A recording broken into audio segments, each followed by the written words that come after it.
La Sociedad de Mejoras Públicas de Medellín y la Fundación Universitaria Bellas Artes presentan Voces de Color y Música, un programa radial para hablar del arte y sus creadores. Escúchenos todos los viernes a las 9 de la noche en los 101.9 de la emisora cultural Universidad de Antioquia. Y los domingos a las 9:30 de la mañana en el Sistema de Radio Educativa.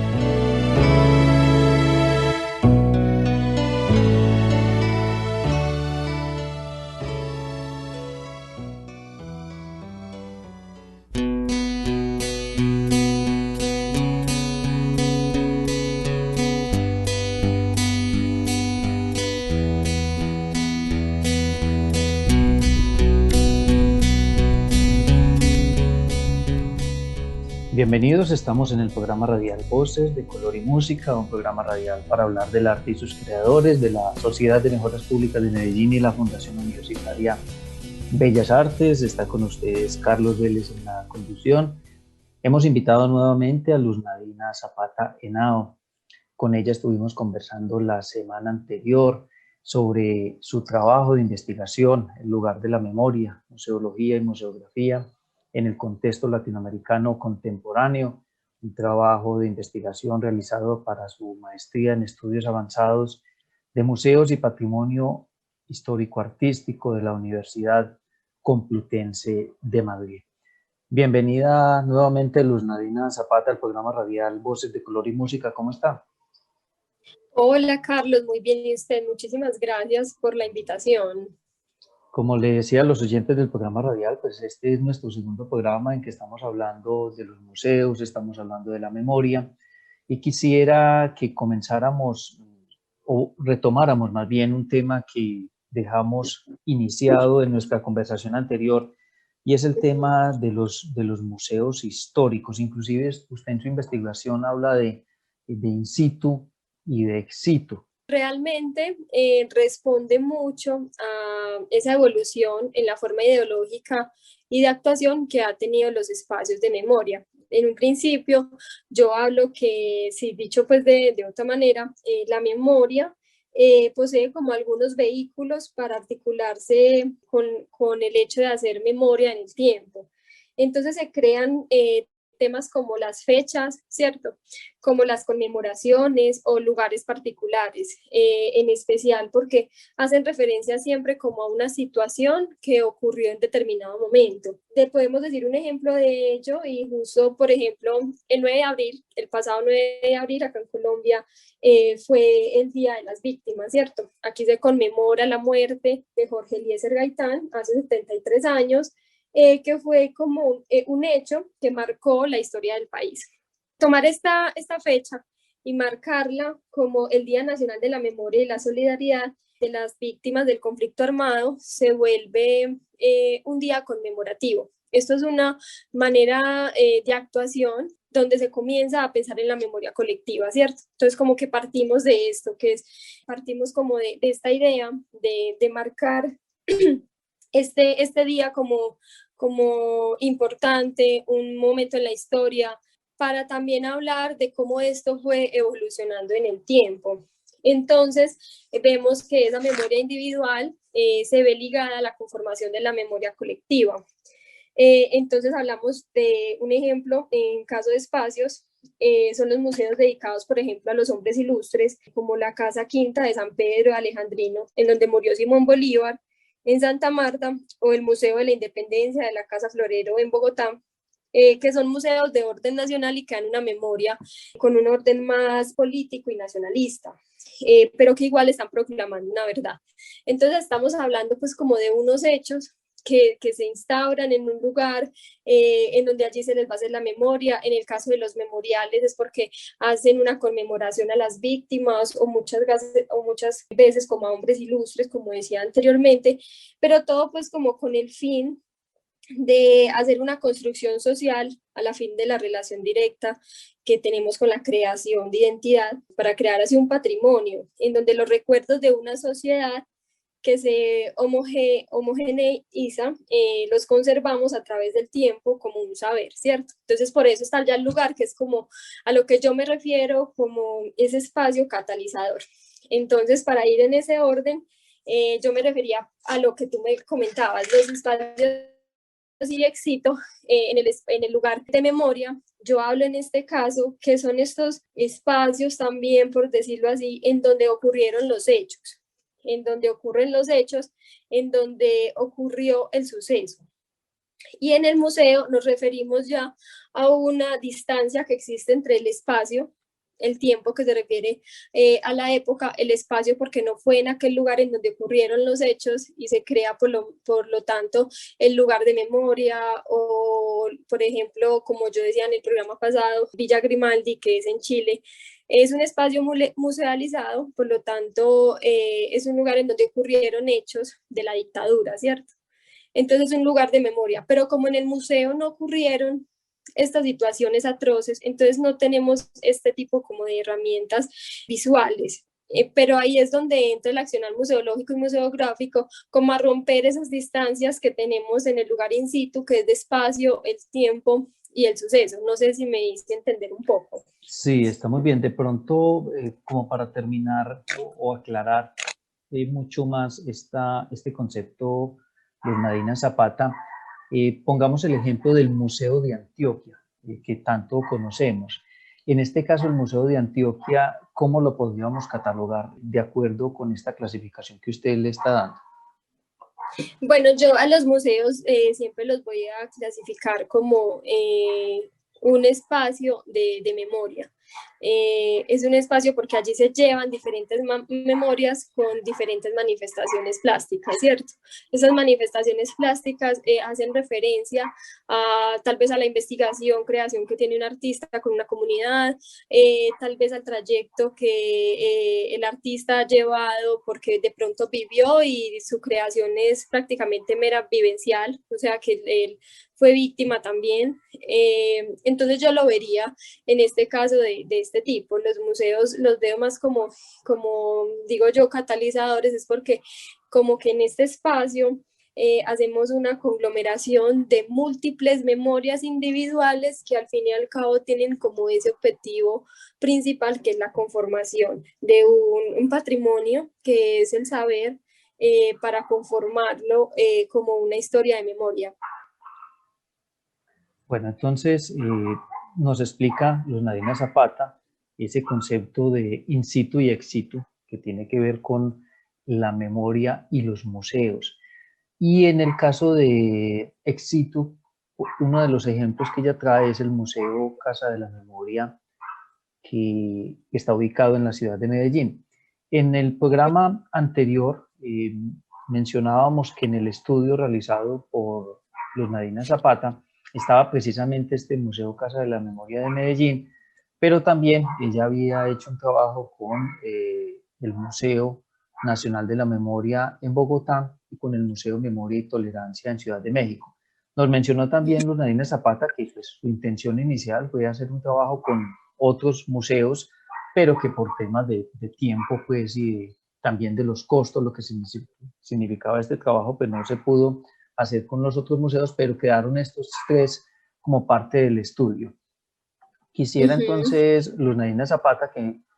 comenzáramos con el Museo Casa de la Memoria de Medellín, es el que tenemos pues mucho más cercano, es un museo que está ubicado, pues podemos denominarlo en el centro de la ciudad, en la parte, digamos, oriental, donde termina la Avenida de la Playa o comienza la Avenida de la Playa en el Teatro Pablo Tobón Uribe. Detrás del Teatro Pablo Tobón Uribe hay una zona que la alcaldía de Medellín, digamos, le hace una transformación y se crea un espacio allí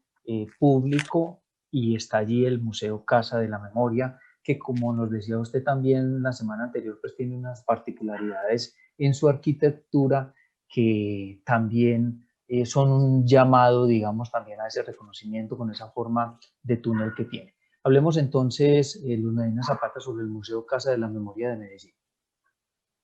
Bueno, entonces sí, claro, el Museo pues Casa de la Memoria, como yo decía en el programa anterior, me gustaba mucho tomarlo por esa idea también que se formó dada una ley de víctimas y la restitución de tierras del 2011, eh, se creó entonces el museo. De esta forma se buscaban crear entonces estrategias para incluir a la comunidad en la conformación de este. Y en realidad es algo que yo veo como muy común en los museos que se han conformado aquí de memoria, hablando y tomando pues también el Museo de Bogotá, que se incluyen a la comunidad para hacer que esta construcción realmente se forme a lo largo del tiempo, pero teniendo en cuenta de que esta construcción debe ser permanente, no solamente simplemente por crear un contenido museológico, sino que también se conforme a lo largo del tiempo esa actividad mensual, que las actividades temporales incluyan a la comunidad y cada vez inviten más a crear ese banco de testimonios que el museo inicialmente tiene en sus manos para la creación. A esto me refiero con que cuando se empezó a conformar el Museo de la Memoria, se incluyeron un banco de testimonios que fueron entregados al museo desde la unidad de víctimas, que tenían un repositorio. Allí tenían un repositorio de muchos testimonios, de muchas voces que tenían este espacio. Entonces eso ahora hace parte del patrimonio que tiene el museo. En este caso del Museo Casa de la Memoria de Medellín, eh, que se ha vuelto pues un sitio de visita de los visitantes extranjeros, también nacionales, es un espacio de reconocimiento de unos hechos de violencia ocurridos, en este caso, los Medina Zapata, ocurridos en la ciudad, en el departamento, en el país. ¿Cómo se maneja ese tema, digamos, de segmentación de la información que se ubica en un museo como estos? Bueno, pues inicialmente en esta conformación de este museo participaron el Museo de Antioquia, la inversión de la alcaldía en diferentes actividades con la comuna 8, 9 y 10, donde se desarrollaron actividades para que la comunidad se integrara y participara en la mesa de víctimas y de unidad de atención y reparación integral de las víctimas del conflicto. Lo que hacían allí era desarrollar talleres y actividades de socialización, participación comunitaria, inclusión, para así concientizar a las personas de por qué el museo. Como yo decía, este museo iba a estar instaurado en un espacio en donde las personas no conocían bien de qué trataba un museo, ni para qué era, ni para qué eran los testimonios que estaban tomando. Entonces, todas estas actividades lo que llevaron fue a hacer una concientización de la comunidad, tanto para que siga participando, como para que sigan siendo actores activos, para generar diferentes estrategias para traer más voces al museo. Entonces, en relación a esto, tenemos una relación que en un principio fue política, ¿cierto? Y ahora el museo hace parte de los museos del Ministerio de Cultura y están enmarcados en la red de memoria, que la red de memoria ocupa todos los museos de Latinoamérica y hace parte como de estos espacios, ¿cierto? Entonces la alcaldía, igual de la mano con la EDU, desarrollaron el proyecto arquitectónico, que parte del túnel de la memoria, y en este se crea el museo itinerante, en donde la idea era la participación ciudadana como una estrategia de inclusión. Esta idea del túnel de la memoria fue llevado como una metáfora, al ser un túnel, de ver la luz al final, que se convierte en el concepto arquitectónico y lo que más adelante nos va entregando el guión museográfico y museológico del museo, tanto por los diseños expositivos como los recorridos que este tiene dentro de las salas, ya que las salas están compuestas por 54 manifestaciones plásticas, ¿cierto? En estos hay diferentes formas de representar aquellas voces dadas, pero como no todas las voces son evidenciadas, se conforma también dentro del museo un espacio de documentación en donde están las voces y los archivos del banco de testimonios, que inicialmente pertenecía a la Unidad para la Atención y Reparación Integral de las Víctimas. Entonces, esto pasa a ser como un patrimonio y un archivo al que se puede acceder para conocer un poco más sobre la historia del conflicto en la ciudad, pero que a la vez nos va entregando esas pautas para desarrollar todos estos recorridos y desarrollar también lo que vienen a ser luego las exposiciones temporales, porque el museo tiene una exposición permanente en donde se presentan las manifestaciones creadas por los artistas y el museo y el Parque Explora, perdón, y allí se crean estas manifestaciones en donde a partir de interacción con dispositivos tecnológicos y de videoarte, en donde la gente empieza a participar con pantallas táctiles, con activaciones sonoras, se crea pues como todo este conjunto plástico, pero que a la vez está apoyado por este archivo, también como para dar veracidad de todo lo que allí se encuentra en el museo. Y es interesante, Luz Nadina Zapata, también, pues aparte de esto que usted nos menciona, de la posibilidad de participación, de interacción de los visitantes del museo, es interesante también que se ha convertido en un espacio que convoca a la comunidad yo mencionaba ahora a los visitantes extranjeros, nacionales, a los turistas, pero también que convoca a las personas de la comunidad, de los alrededores de la Comuna 8 o del centro de Medellín. Claro, y sí, porque el museo tiene esa idea de no solamente dar a conocer la historia a los otros, sino que también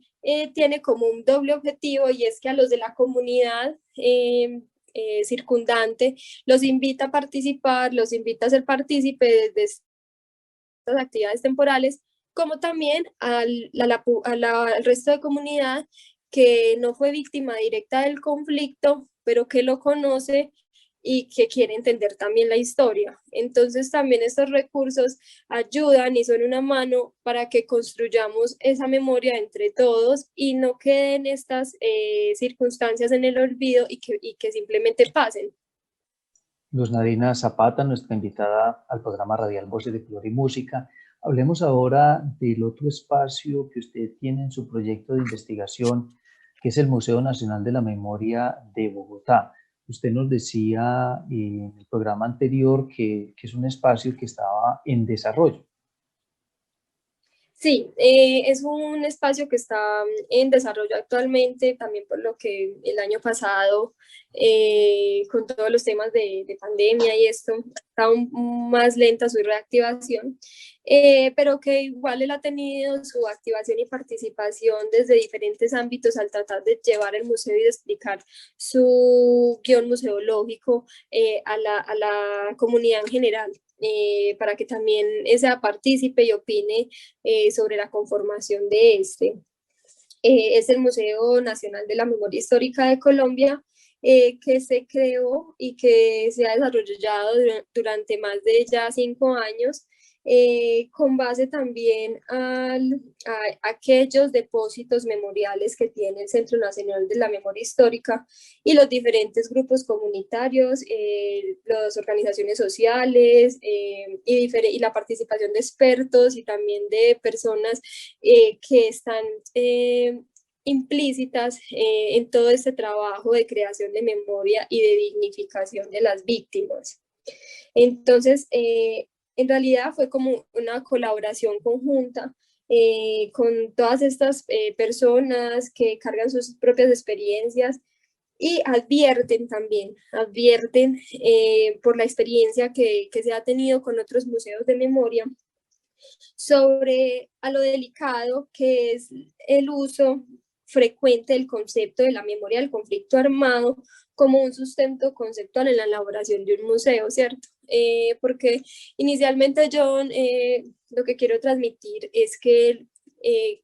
la memoria sea un recurso museológico como si fuera un tema, como si fuera una tipología de museo. No lo hace uno más, sino que hace que el museo realmente tenga otra actividad en la comunidad, que es una actividad que tiene que ser constante, que tiene que estar siempre activa con la gente de su alrededor, con las unidades de víctimas, con los diferentes barrios que crean sus formas de hacer justicia, con involucrar no solamente a las víctimas, sino a los victimarios. Entonces es un trabajo que a la vez se vuelve social, pero del que el museo también se puede hacer responsable en el punto en que le dé lugar a estas voces y en que también entendamos la historia, no solamente desde la introducción de las voces, porque siempre hablamos de víctimas, pero también hay que tener en cuenta a los victimarios,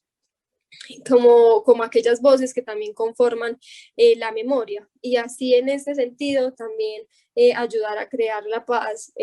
a nivel nacional. Y qué mejor que empezar por lo local, ¿cierto? En ese análisis que usted hace del Museo Nacional de la Memoria, que está ubicado en Bogotá, usted menciona que posee un discurso abierto y no poseedor de una única verdad. Esa es una característica bien especial que deben de tener o deberían de tener estos museos. Uh-huh. Sí, sí, digámoslo así, es una característica que deberían de tener y es porque responden a este análisis que hacíamos en el primer programa sobre qué es la memoria. Entonces, aquí lo que decimos es que la memoria siempre está cambiando en relación a esas experiencias individuales. Entonces, no va a ser siempre una misma memoria, pero que igual lo que el museo busca hacer es hacer que esta memoria también se unifique y que de cierta forma pueda contar la voz común. Entonces es ahí cuando hablamos de cómo esa memoria se convierte, como se vuelve un recurso museológico, también se convierte en un patrimonio, ¿cierto? Hacer parte de un contenido, un patrimonio cultural. Dentro de mi trabajo ya hablaba mucho sobre el concepto desarrollado por una autora llamada Yolanda Sierra, que ella hablaba de los litigios estéticos como una categoría museológica, y a eso se refería como a ese carácter social que tiene el museo,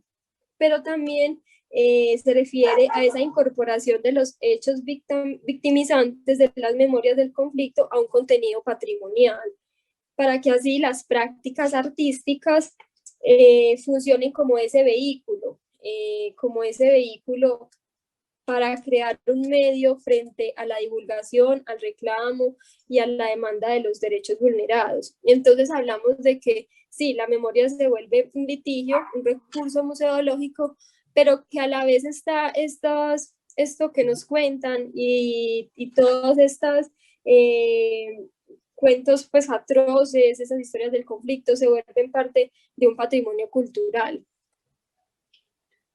Luz Nadina Zapata, nuestra invitada al programa radial Voces de Color y Música. Hay un tercer espacio estudiado por usted y es el Museo Memoria y Tolerancia de Ciudad de México, y allí lo expresa usted una particularidad y es su recorrido descendente, un recorrido que no permite retroceder, y menciona usted que es una analogía con el no volver a repetir los errores del pasado. Es esto bien particular en este Museo de México y es precisamente esa analogía con no repetir los errores. Sí, es muy bello pues también, aunque desde la parte, pues como desde la experiencia en el museo, se vuelve un poco pesado. Realmente al uno entenderla finalmente por aquellos mediadores del museo, es realmente muy simbólico, porque es realmente como la manera en que uno experimenta como esos recorridos museológicos pensados y luego diseñados desde lo museográfico se vuelven realmente en un recurso muy sensible que lo hacen sentir a uno partícipe e inclusivo. Es a eso como con lo que yo me refería anteriormente, en que el museo no debe poseer una sola verdad, porque siempre debe proponer unos recorridos en donde todos experimentemos cómo podríamos imaginarnos que puede ser la memoria de un determinado lugar. Como yo viví en los museos de memoria acá en Colombia, al estar en este de México, realmente fue entender que está diseñado por niveles distintos, en donde hablamos primero como de aquellos hechos muy generales, que era, por ejemplo, sobre la soja, hablábamos también sobre la Primera Guerra Mundial, se hablaban sobre diferentes masacres, o sea, eran como hechos muy generales, ¿cierto? Que ya estaban instaurados en la historia, pero que a la final lo que buscaban era que todos tuviéramos esa tolerancia y esa resiliencia, y es por eso que el museo tenía este nombre, el Museo de Memoria y Tolerancia, porque la última sala terminaba como un espacio memorial en donde todos escribíamos como en qué acciones deberíamos de tener tolerancia, y eran acciones muy pequeñas, pero que a la final sumadas eran muy grandes. Entonces este museo lo que invitaba más a esa participación que siempre el visitante iba a tener en su recorrido, pero que también lo hacía sentir identificado al saber que uno no va a querer nunca regresar a un pasado que tal vez puede ser oscuro, ¿cierto? Pero que hay que recordarlo, hay que vivirlo para no repetirlo. Entonces, como de cierta forma la enseñanza que deja el museo. Finalmente, Luz Nadina Zapata, para terminar nuestra entrevista, este diálogo en el programa radial Voces de Color y Música, usted pues trae unas conclusiones de este trabajo de investigación realizado, y solamente pues voy a mencionar una, y es el museo inacabado, ¿cierto? Esa idea que usted tiene de que no por haber, digamos, abierto el museo, tenerlo disponible para la comunidad, significa que ahí se acabó la intencionalidad del museo. Sí,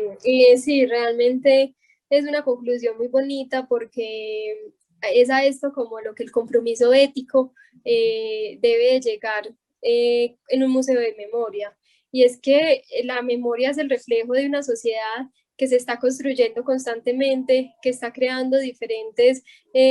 memorias, y que por lo tanto el museo debe estar abierto siempre a cambiar, a dinamizar los contenidos museológicos, y a evidenciar también de que la memoria no sea tratada de manera sesgada, sino que todos estos procesos de memoria lleven también a construir una sociedad y respondan a esa definición última que sacó el INCOM de la memoria, y es que los espacios de memoria sean museos democratizadores, inclusivos, polifónicos, en donde los diálogos sean críticos, pero que a la vez busquen encontrar esa igualdad de los derechos humanos, contribuyan a la dignidad humana y a la justicia social. Entonces es como que el museo realmente tenga claro ese compromiso ético que tiene, y en relación a esto, también ser consciente de que debe estar en un constante cambio, reinventándose, pensando en las diferentes estrategias para incluir a las comunidades y nunca dejarlas silenciadas, sino que es entender esta labor que siempre debe estar activa. Luz Nadina Zapata Henao, maestra en Artes Plásticas de la Fundación Universitaria Bellas Artes, magíster en Estudios Avanzados de Museos y Patrimonio Histórico Artístico de la Universidad Complutense de Madrid. Ha estado con nosotros durante 2 programas con este tema de su investigación, el lugar de la memoria, museología y museografía en el contexto latinoamericano contemporáneo. Muchas gracias a Luz Nadina Zapata y muchas gracias a los oyentes por estar con nosotros en el programa radial Voces de Color y Música. Carlos, muchísimas gracias por la invitación. De verdad que quedo muy contenta de haber compartido un poquito a grosso modo lo que fue la investigación que realicé. Gracias por el espacio y pues justamente fue en estos momentos en donde también se está conmemorando también esta idea de la memoria, este tema de dignificación de víctimas que se celebra mucho en abril. Entonces te quiero dar gracias por eso, por sí traer otra vez al recuerdo todo lo que fue mi trabajo de investigación. Muchísimas gracias, Carlos.